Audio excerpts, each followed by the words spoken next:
everybody. This is Ryan from my Try Running Programs, and we are into the third week of the Hanson's Advanced Marathon Training Program. And as I alluded to at the end of my week 2 training video, there's a little drama this week in terms of how it went overall. Some good, some bad, but overall, still got the mileage in, I suppose. So with that said, what does this week entail? Well, we have 2 6-mile easy runs, a 7-mile easy run, a 10-mile long run, and then 2 speed work days, a 8x600 meter interval session at a 5 to 10K pace with a 400 meter jog rest, and a 6-mile tempo run with both of those sessions having a little bit of warm up and a little bit of cool down work to add to your overall mileage. So the overall mileage for the week rounds out to roughly 45 miles. And if we go over into my Strava, you will see that I went just slightly above that, which is pretty standard on days where I'm doing some of those speed work sessions. I have about a mile and a tenth of a mile kind of jog that I take from my house to the first intersection where I can cross and start my speed work session. So that's where I end up getting that little extra mileage. Now this week, I ran 45 total miles, and compared to last week, ran it only about 20 or so minutes more to get those additional 4 miles in. So you can tell I was trending a little bit faster this week overall in terms of my overall time on feet, and also ran quite a bit more elevation.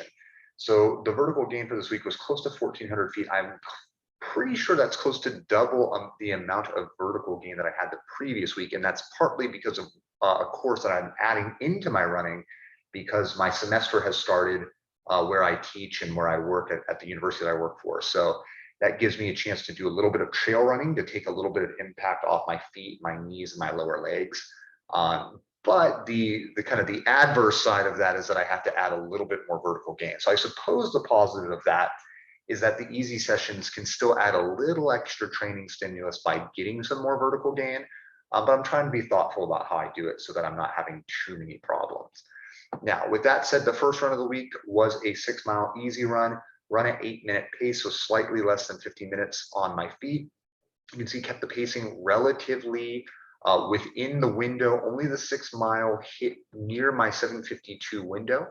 So just to reiterate, just in case there are those of you who are new, for me, based on the Luke Humphrey running calculator, which is essentially one of the gentlemen who helped create the Hanson's Advanced Marathon Training Program, I should be running my mileage, most of my easy mileage, I should say, in the 7:52 to 8:52 range. So all of this mileage fell within that, which is excellent.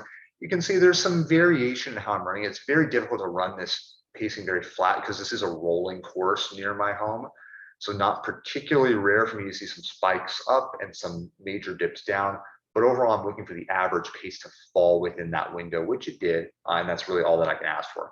My heart rate stayed relatively low, but you can see the trend line here is that it was slightly going up throughout the run. So it was staying kind of in the 140s to 150s, which I think for me, given that I'm somebody who admittedly uses a fair amount of stimulants in the morning, usually a combination of caffeine and yohimbine, which is basically an herbal supplement that can help you burn some fat.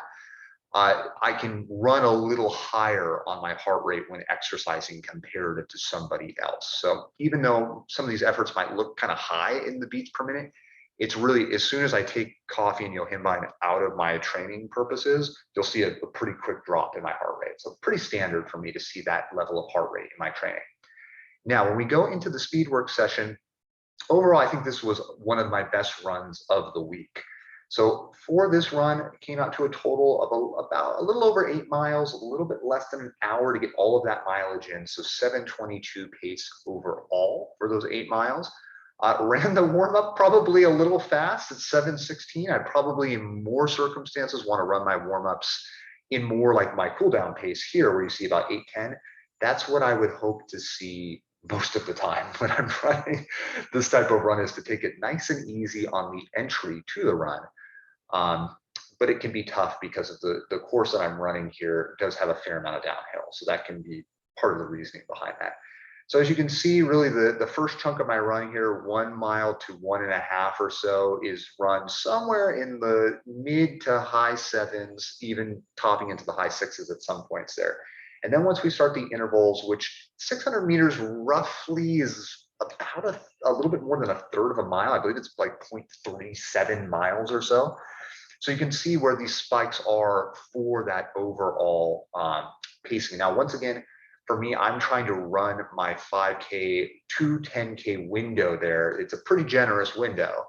I'm trying to run that somewhere between 5:30, 5:40-ish per minute per mile pace to maybe even the low six region. So anything within there, I would say, is pretty okay when it comes to these types of speed work sessions. And you can see almost every interval, I start very fast. So in kind of the mid fives, I drop down sometimes even into the low sixes, get back into the fives because I kind of catch a second wind before I complete the interval. But most of them were done relatively within pace. I can't complain too much. I would, as I've said before, I really want to get to a point where I can run the interval a little bit cleaner in terms of a consistent pacing, not kind of shoot out really hard, tire myself for the first half of the interval, and then try to hang on in the back half. That's not a really great way of running those intervals. It's not sustainable, especially as the intervals get longer, which in this program, they just get basically longer every week. That's not a sustainable way of doing these. I'm gonna basically wear myself out before I can complete the full interval for future interval sessions. So it's just something for me that I'm trying to keep in the back of my mind. So then the second two intervals trended a little bit slower. And part of this is because these two intervals were run on a very slight uphill. So that's really the reason behind that. And I think there's a turn in the middle of one of these intervals as well. But really the first, second, fifth, and I believe this is the seventh interval, were all really pretty rock solid. Overall, this was a good run. You can see I only had one of the intervals where I was just dead tired. I didn't run it very fast, kind of held that interval even in the high sixes to low sevens. So this is well below pace. It was just dead tired. So I just stopped here, walk a little bit, take in some water, and then ran a pretty good closing interval that got up, in some cases, into the high fives. So I can't complain about that. By and large, pretty good session. As I said before, really the thing I'm working for on these interval sessions is just looking at how can I stay more consistent throughout the entire interval. I have the ability to run in those numbers. It's not an inability to reach the speed. It's an inability to maintain it. And a big piece of that is because this is, once again, really only my second speed session of the year. So it makes sense why this is so difficult right now. Now, when we jump into the rest of the week, this was the first time I included running kind of near where I work. I work near a university. Well, I don't work near a university. I work for a university. And behind my office, there's kind of a disc golf and running trail area. Really beautiful in there, but it does have a big jump up in elevation spikes comparatively to where I run at home. And the other component of that is that it has a mixture of kind of fire roads, dirt trails, single track. So you have to run in some places a little bit safer than others, I suppose. And then really after a while, because the disc golf course was kind of busy that day, I decided to kick out from there and run down some side streets kind of through and near the campus where I work. So that's why you see a big drop off in elevation, because I'm basically just like running downhill for the last 2 miles. So you can see for this particular session, way too fast for an easy run, because this is meant to be a 7-mile easy run, which once again, most of this should be 7:52 to 8:52.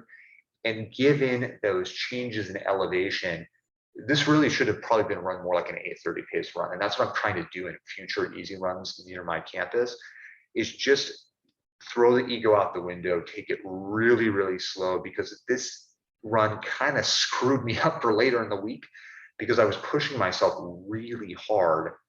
Even though my heart rate doesn't necessarily show that and my cadence doesn't necessarily show it, you'll see in areas where it did spike quite a bit up until even the 160s or so.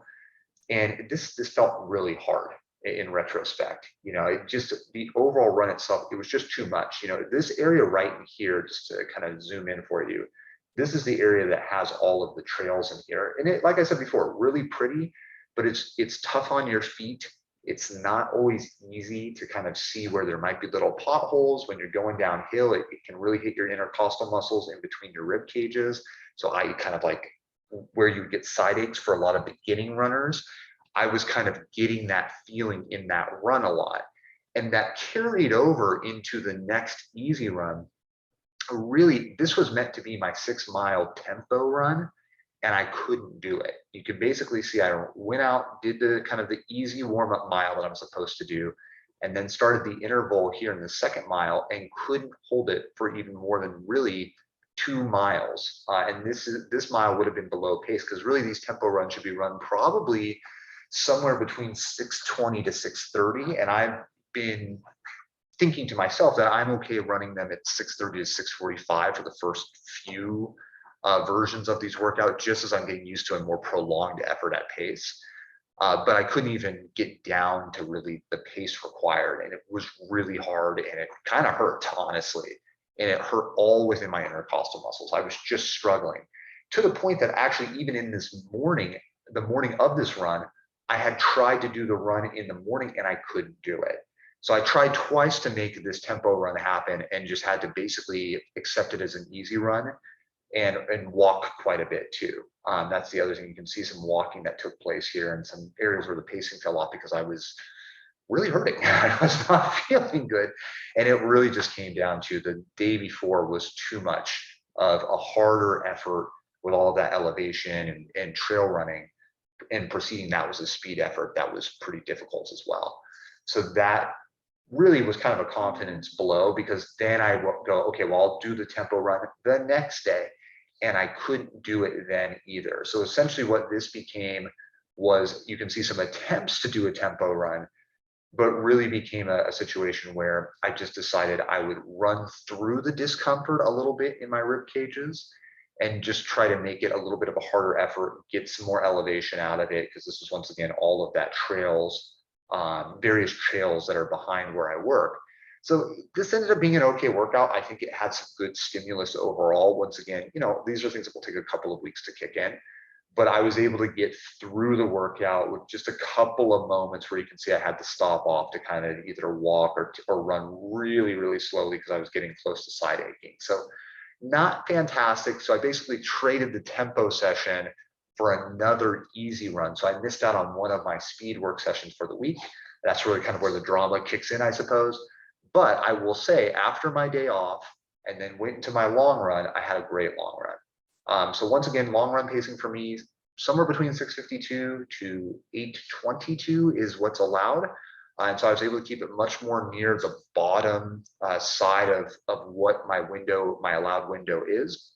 I did most of my mileage in the low to mid sevens. So very, very happy with this. It was a very consistent effort, and it felt pretty easy too. That's the great thing about it. So for a 10-mile run, this was a huge confidence boost that just has led right into this next week of training, with my head very, very high, kind of made up for the screwed up tempo run to have a heck of a good long run effort. So when we look at the pacing overall, pretty good. The spikes are really coming down to where there's hills. When you come down Baranda, this is essentially a rolling course. It's flat out of my neighborhood, then it goes downhill. Then once you hit, this is Independence, you pick up a big hill here to about the Nantucket neighborhood area. Then you go back downhill again, and then you come back uphill, and then it flattens out in this neck of the woods. And then once again, you're rolling again. So this is really a fun course. It gives you a chance to do a couple of different things, to kind of fight the uphill and really bomb the downhills. And this is why I did this long run quite often for CIM. And I think for anybody who's training for CIM this year, I would once again always recommend to have a rolling style of long run. Now, when we look at the heart rate and cadence was great for the overall long run to be a little bit above 180, in some areas even to the 190s. That was super. The only stops here are just basically stoplights, where I had to stop for a second, kind of check and make sure that the cars weren't gonna get me. But overall, pretty good. For whatever reason, my heart rate doesn't really want to pop up here, but overall, it does pop if I pick up the cadence, I should say. So you can see that the heart rate stayed pretty consistently within the 150 to 160 range, only kicking really into the 170s once we got into some of the areas with the rolling hills, because that can be a little bit tough when you've just bombed a downhill. Now you have to kick your speed back up and maintain it through an uphill section. So overall, this week was kind of a mixed bag. If we go back to the calendar, basically this second speed session didn't happen. The first speed session went pretty good, and the long run went fantastically.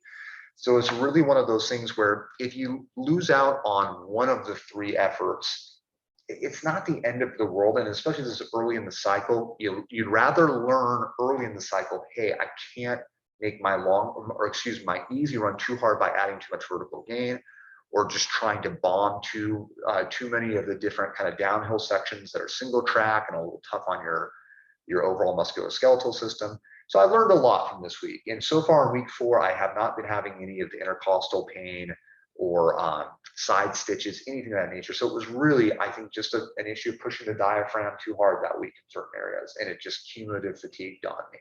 So with that being said, it was a fun week, overall week that I think went pretty well. I hope your training is going well, and we'll see you for future updates of how this training program is going.